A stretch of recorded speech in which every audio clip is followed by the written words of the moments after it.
Are you a fearful, avoidant attachment style individual who finds yourself chronically burned out by relationships in your life?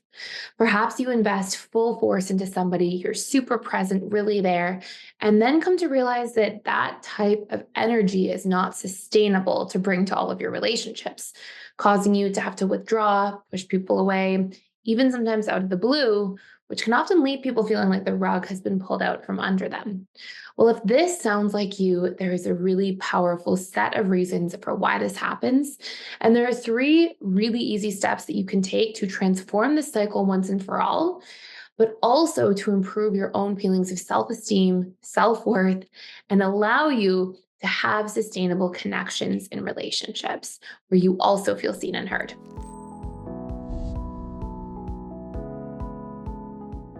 First and foremost, if you're new to this channel, my name is Thais. I'm the founder of the Personal Development School, and I put daily content out here on YouTube all about attachment styles, the subconscious mind, and how we can really rewire and recondition our different individual patterns.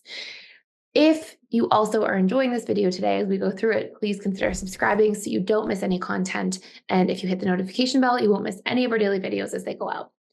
So I want to go through and first start by just sharing with you. It's sort of my hope here that you're able to first understand this cycle, like why you're in this chronic cycle of being burned out by relationships, why you can dive in and like really immerse yourself in a connection full force. But then when somebody gets closer and closer, you may find yourself pulling it away. We're going to cover why that happens at a root cause, but then I'm going to take you through an exercise where we can do this together. And I'll share my screen for that part of the video. So first and foremost, actually, I'll share my screen for all of this. I want you to actually see how this cycle occurs and why it's happening.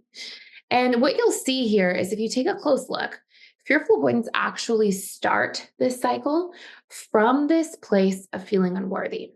And what will happen because fearful avoidants almost always have an I am unworthy core wound is that they're first giving from a place in the relationships where they feel like they have to earn their worth. They almost feel like they have to constantly be giving slightly more, if not significantly more, than they're receiving in relationships in order to be worthy of love or in order to be worthy of connection.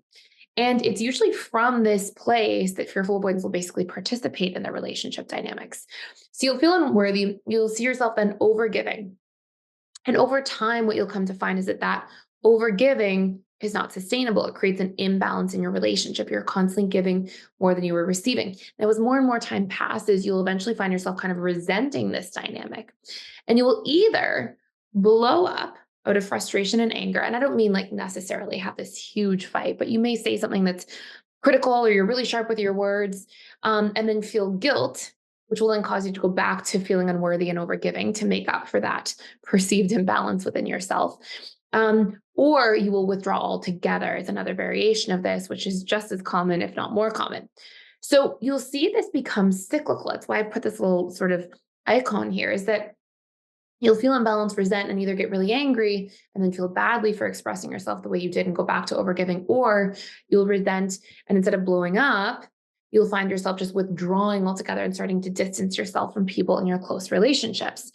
And this cycle for fearful avoidant is something that until you actually do some work to heal these different subconscious patterns are often going to be consistent. They're going to be constant in your life. You're going to see yourself going through these dynamics in quite an ongoing manner. And this will leave you feeling depleted, burnt out, misunderstood. And you'll actually find that you may even be afraid of taking on too many close relationships in the fear of becoming burnt out or misunderstood. Okay. So what can we actually do about this? Well, first, I just want to ask you a question before we even do this exercise together. Have you ever evaluated the long-term costs of this pattern? Have you ever asked yourself, if I don't change this pattern, what will it cost me long-term? Will it cost me the ability to really sustain close friendships? Will it cost me people in my life I actually really care about and I may come to regret that later? Will it cost me a dynamic of feeling like I can have my self-esteem in a relationship and also have the relationship too? Because when we're always over giving from this place of like, I have to earn my worth in my connections, it's a really difficult thing. It's going to be something that leaves you feeling like you don't matter that much, or that, you're not allowed to take up space, only everybody else is. And that's not a good way to feel. So I want you to just evaluate this pattern for a second and really take a look at what it's costing you, how it's been affecting you. And I want you to ask yourself the question, if I don't change this for 5 years, 10 years, 20 years, what will it cost me then? Okay. What will be some of the longest term costs in my life? And I just want you to take a moment and sort of think that over. Now we'll go into the exercise part here together. And, if we look at this dynamic and this sort of cycle and where it begins, you'll see it first begins at the feeling unworthy part. So we have to start by actually recognizing that the root cause is a feeling of not being worthy. And when you overcome that, when you work through that sense of not being worthy, this will allow you to be in a position where you feel like you are not having to give up to make up for this lack or overgive to make up for this lack. And it will be very meaningful to you. So we have to address the root, okay? So we'll start by looking at places that you deny your own worth. If you have this feeling of unworthiness, what's causing it? How has this pattern stayed alive for so long? And usually it's things like you constantly put yourself last, or you're not good at asking for your needs from other people. So you end up in these one-way relationships because you feel like you're just supposed to meet people's needs and they don't really have to meet yours. And so you may see that putting yourself last, you may see that you keep yourself feeling unworthy by beating yourself up in your internal dialogue, by criticizing yourself a lot. And when you sort of assess some of these different root causes, I want you to then take a look at 1 to 2 things that you can do on a regular basis to start disrupting this pattern. This may be things like, okay, if I catch myself being really hard on myself in my internal dialogue and beating myself up, I'm going to cognitively reframe. I'm going to be like, hey, I'm a human. It's okay to make mistakes sometimes. What can I do to improve from this situation? Right. So rather than going down this rabbit hole of I'm a terrible person or I'm an idiot or these, mean things that you may say to yourself, that you're going to change some of your internal dialogue to be more self-compassionate. You can still be accountable, but be more self-compassionate in your roots of your internal dialogue. Another thing is if you're always putting yourself last, right? Another way of disrupting that is to actually check in and be like, well, what am I feeling right now? What do I need in this situation? And to pause and to be able to check in with yourself.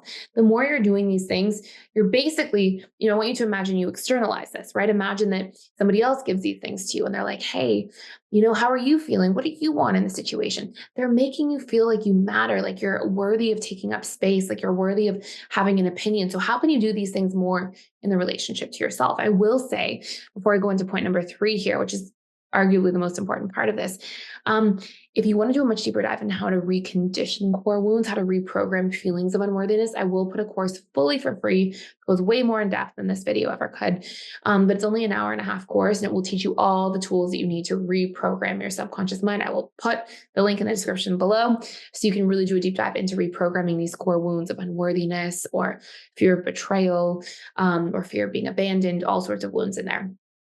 And point number 3 is you have to practice exposure work. This is going to be a game changer for your relationships. It will be extremely meaningful for you to practice maybe 3 days a week or 3 different ways of doing this, ways to request your needs as much as you are just giving to other people. Because when you have these 2-way relationships where you feel like, hey, I actually am receiving something from here, it will also prevent you from burning out. And you can look at things like, what do you need in a relationship? Maybe you need somebody to see you and ask how you're feeling and check in with your emotions. Maybe you need somebody to, bounce ideas around with and give you emotional support in your way because you're usually giving a lot of that to other people.